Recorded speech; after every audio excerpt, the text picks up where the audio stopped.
at Pathway Student Ministries. For those of you that don't know, I'm Abby. Ben thought it'd be nice to mix it up a little bit, so I'm going to tell you guys what I've been dwelling on in these past seemingly days of the world ending. I've been holding on to the fact that God has a plan. I'll read off of this, so just excuse me. In situations like this, it can feel like every hour comes with unpredictable trouble, but God is in control. Even though we don't know what tomorrow brings, God does.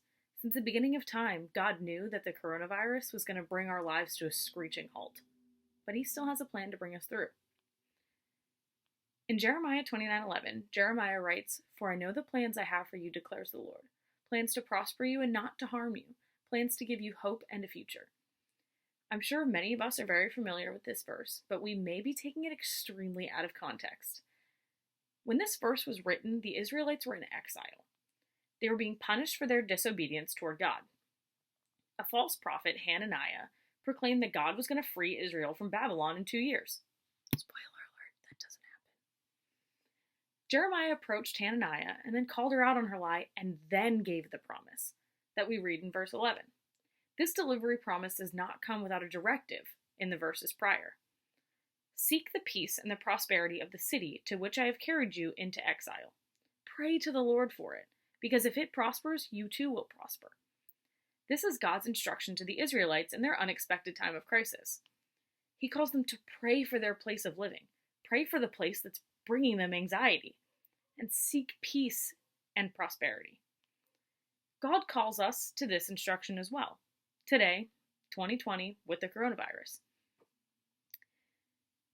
Our world may currently feel like a prison full of tribulations, worse than we could have ever imagined. But with God, we will make it through. Just as Israel turned to God in the heat of their turmoil, we must turn to God in our time of angst. God promised to deliver us, and he will. But the best way to grow is to persevere through these times of trouble with the help of God, rather than escape them entirely. Comprehending this new understanding of Jeremiah 29:11 changes how we view the verse.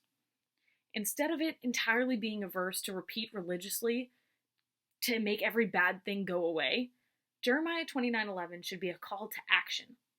It's God instructing us to lean on him for strength and to persevere through the trials and tribulations brought on by sin. He will give us the strength we need to persevere and be his light through this darkness. God's love and mercy transcend and confound the expectations of this world. Blessed are the poor in spirit, for theirs is the kingdom of heaven. Blessed are those who mourn, for they shall be comforted. Blessed are the meek, and they shall inherit the earth. Matthew 5:3-5. Friends, take this time of quarantine to turn to God and lean on him more than you ever have before.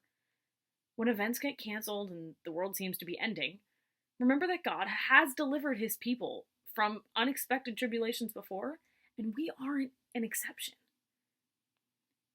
Please read the prayer in the caption below and find your strength in the Lord. We're all in this together. Much love to you all. Happy quarantining.